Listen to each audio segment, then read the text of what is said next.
really turned me on. I'll tell you why. In my own lab, we demonstrated some years ago that goji berries profoundly stimulate stem cells. Oh, yeah.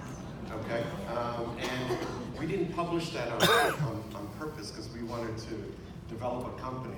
Well, so here's Uforia. They beat us to it. But we showed that it has a very profound effect on stem cells, and it's a potent anti-inflammatory agent as well. One can only imagine that in pre-trition, coupled with AC11, it has a wonderful synergistic effect.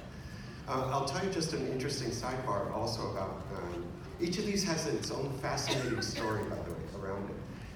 It turns out that if you look in the Tibetan literature, Tibetan monks nearly every day have the soup of goji berries as part of their diet. And you know what they call it? They call it the elixir of life. Well, in a way that makes very good sense, right? If you're stimulating your stem cells through goji berry, actually the active ingredient of goji berry, right? That does make you feel good, right? In all of us, right? So that's one ingredient that I thought I'd share that with you. It's one of the most potent antioxidants we know of.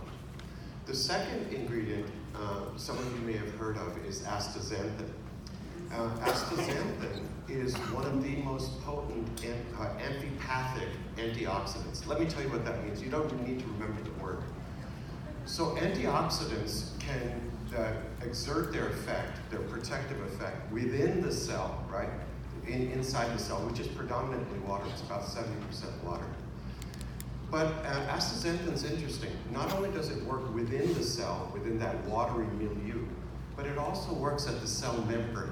The cell membrane is where all our lipids are, or the bulk of our lipids, I should say all our lipids.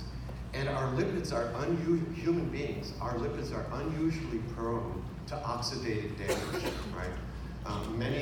This is another fun conversation, how lipids get oxidized and injured, and that leads to cell death, right? And then subsequently to tissue dysfunction, and then eventually disease. This has been demonstrated not only in the retina, in the brain, in the heart, and so on. So astaxanthin is protective in both those areas, both within the cell and at the cell surface where these lipids are, these fats, right? A third ingredient is alpha-lipoic acid. I believe some of you who were in Dallas may have heard me talk about this. This is another amazing natural compound. It's found in our bodies, by the way, but it declines with age and it declines with the development of chronic diseases. There's wonderful studies from Mayo Clinic and many other places demonstrating that alpha-lipoic acid is very good for diabetics. Now, I know all of us here, I as a physician can say that to my patients. You can't say that yourselves in the context of Uforia, and you shouldn't, right? But what you can say is that it improves nerve function. Here's what I mean by this. What these Mayo Clinic studies and others showed is that alpha-lipoic acid in patients with diabetic neuropathy, right? They have tingling in their feet and so on. It is profoundly protective of that. In addition, alpha-lipoic acid has the ability to bind heavy metals in our body, right?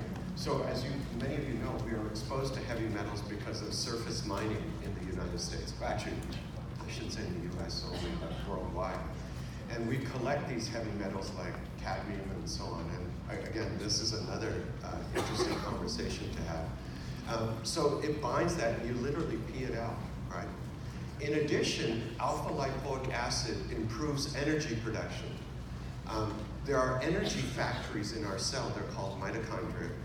Dr. Bruce Ames demonstrated some years ago. He's a brilliant biochemist out at UC Berkeley. He and others have shown that it improves the functioning of these energy factories and it increases numbers of those.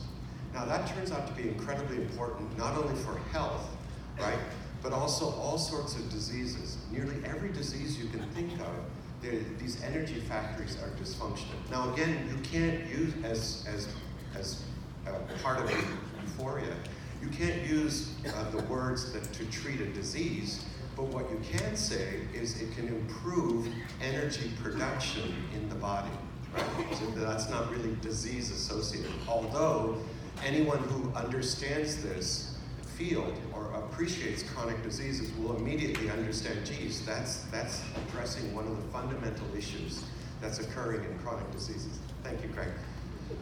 So those are, you told me 1 minute.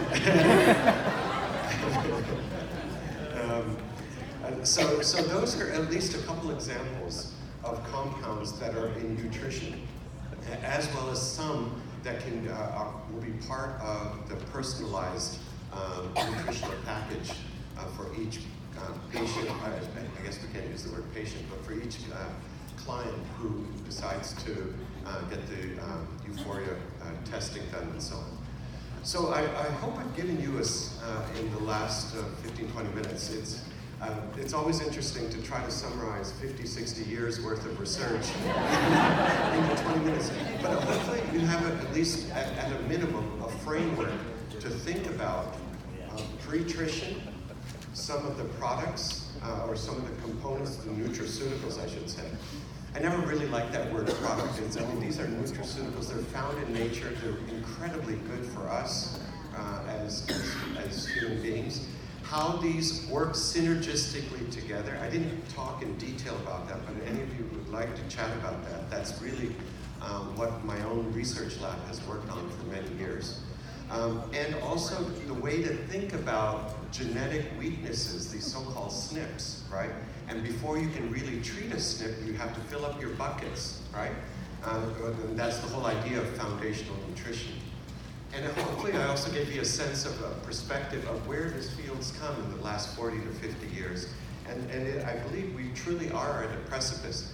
Now, the last parting thought I'd share with you is this is, as you know, science and medicine are constantly evolving, right? So we're on version 1, right? Mike and I have spoken, and other folks connected with Uforia and so on.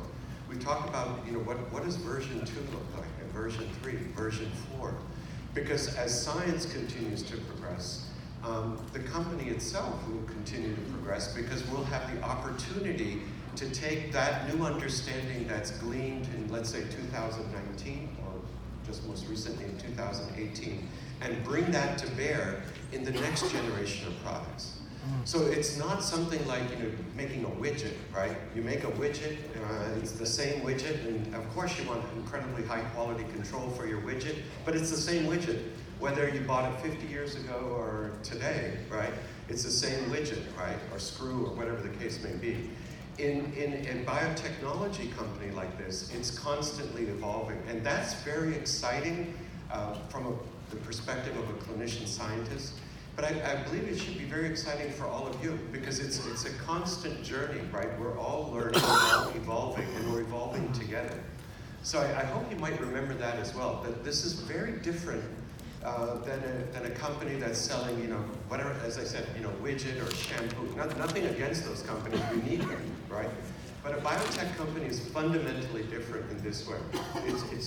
There's no such thing as an absolute truth. We're evolving to it, and we grow together in our understanding and in also how we implement, how we impact patient health and nutrition.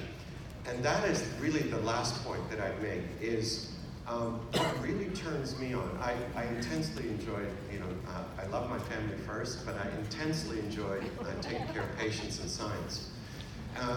And this is something that has a chance, this isn't meant as hyperbole or exaggeration, it really has a chance to impact a tremendous number of people. And why is that important? In the United States alone, the number of patients with these chronic disorders that's debilitating, right, to not only to each individual, but it also affects our society and our economy profoundly, right? If we can it's rising exponentially. It's going out through the roof. In my own field as a retina specialist, there's a shortage of us throughout the world. And the reality is there's a shortage of every kind of doctor that you can imagine because of the rise of these chronic disorders. If we can improve patients' health and nutrition, we can at least begin to mitigate the effects and the eventual, hopefully, the development of these chronic disorders. All right, thank you so much.